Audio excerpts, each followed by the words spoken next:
it's just always on. And because of the focus that was needed with that one, I knew we would get some flack.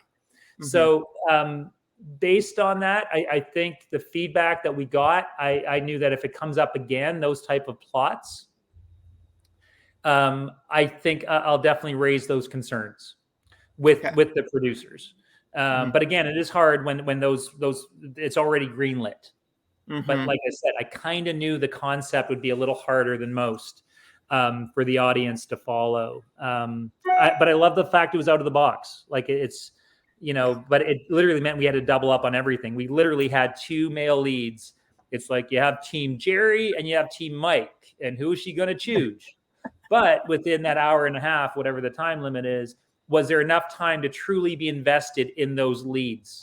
So the concept actually, I think, was affected by the movie itself. I think got affected by the concept, if that makes sense.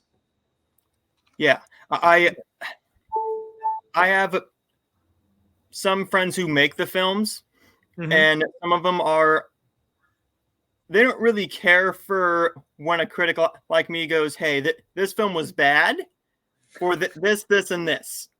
But I had to ask, one, because you've done a lot of these films. Yep. And I'm pretty sure I've reviewed most of them. Mm-hmm. And as you know, whether I know you or not, I don't care. If I think that the script didn't work, I'm going to be flat out honest with them. Oh, exactly. Which is, I completely expect that. And and I know directors get a lot of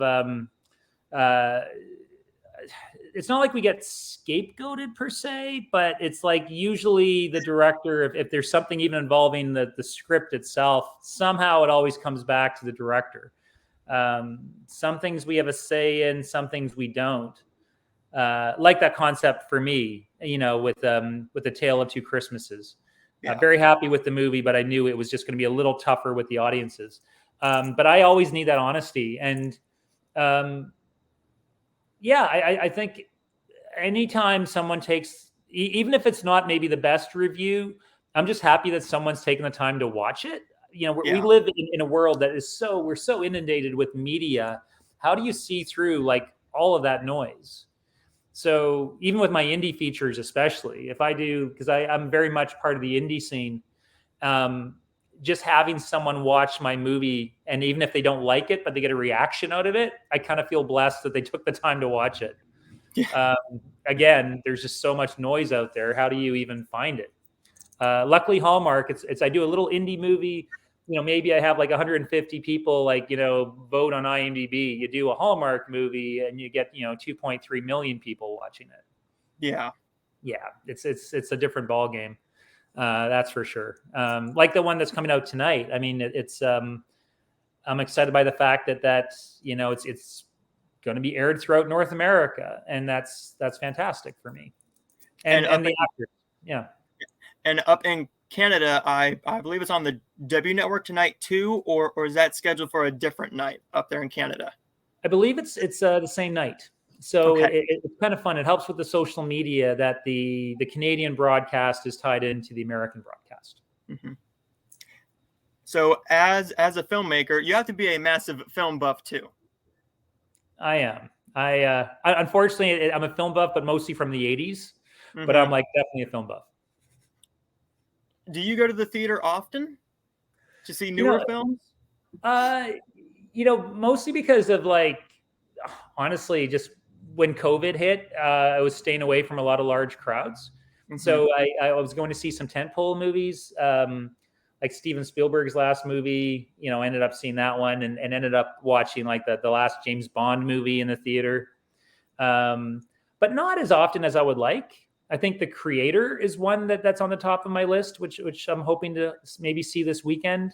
Mm-hmm. I do like IP that's fresh and it's not based on a Marvel movie or a Marvel comic book.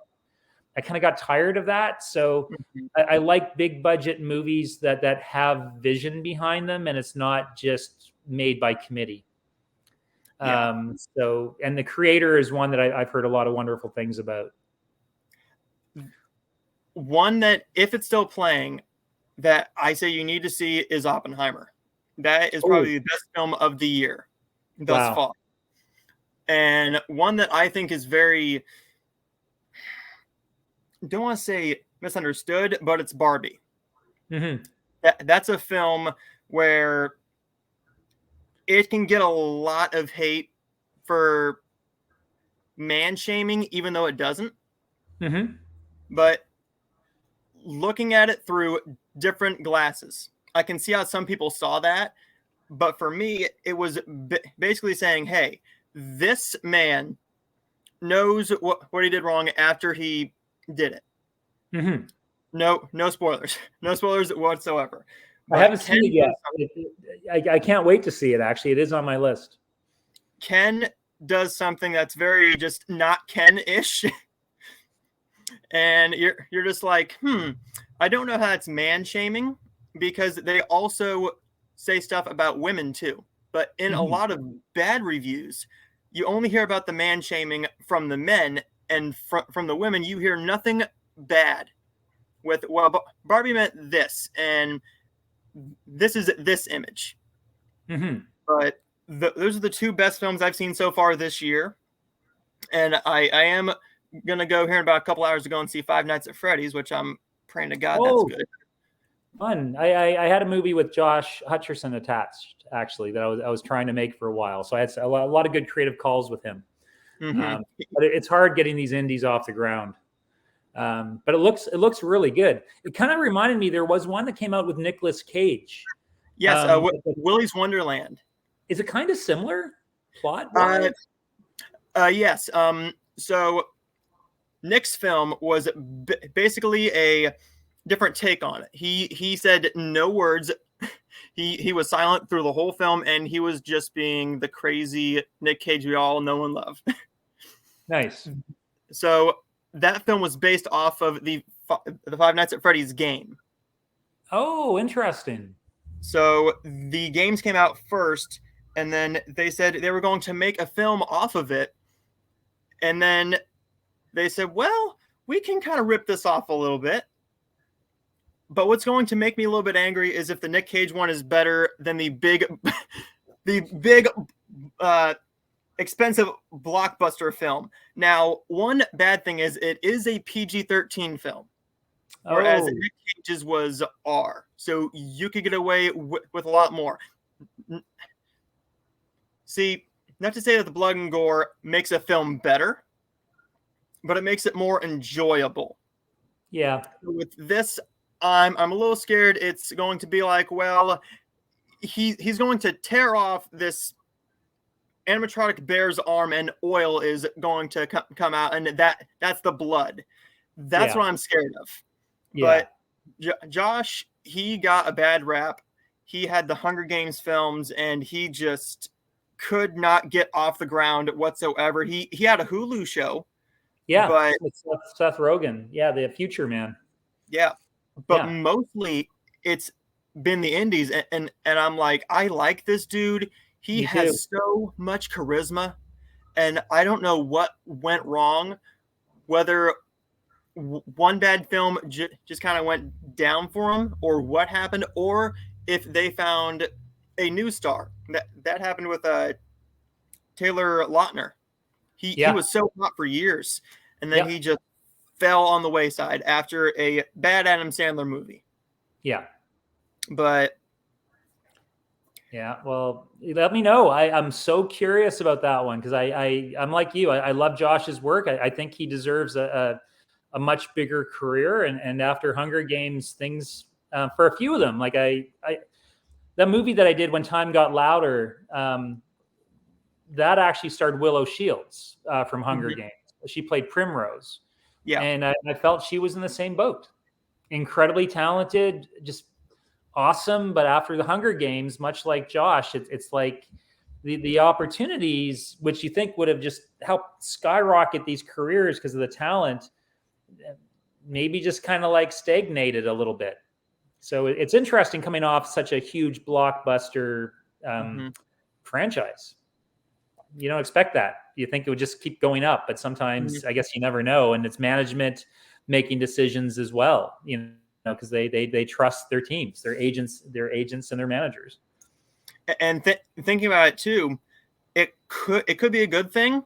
With J Law, she got so big, but she got working too much, and she got burnout. So Yeah, she talk took a about little that. bit of time off. Yep, totally. Yeah, that's interesting, and I've heard amazing things about that comedy she did. You know Yeah, that yeah, and that's R-rated, and you know she just went for it. And I think a lot of people were kind of craving something that maybe wasn't as politically correct, and yeah, yeah, it's just like a bit of a throwback, and they just got a lot of laughs out of it, and I think it did quite well for her.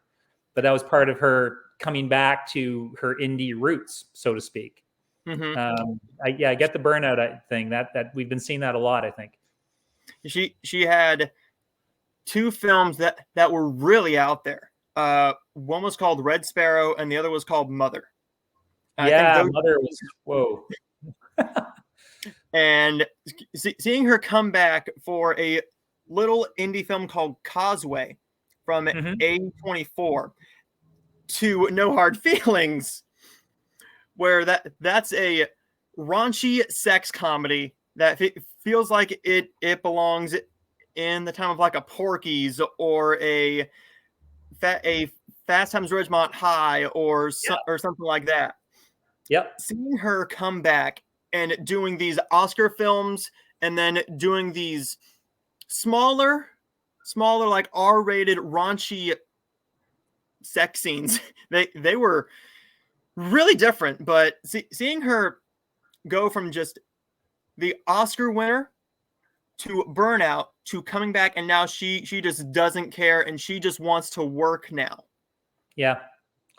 Yeah. It's I think for her from the interviews is that she found it. It sounds like quite empowering for her to come back and make these type of decisions and shake it up a bit. And you know, we saw that with actors like Matthew McConaughey when he was sort of the rom-com guy, and then he comes out with like Dallas Buyers Club, and then True Detective, and choices that were so opposite ends of the stick, but were hugely dynamic and literally made him into almost like an acting icon for a while, like going from rom-coms, you know, to True Detective. It's like, whoa. Yeah. So yeah, it's I like to see it, and I think actors, the ones that we see as being successful, I think they're reinventing themselves. So I think that's yeah, I love seeing that reinvention. Matt had a film, and this was way before I saw any of his other stuff.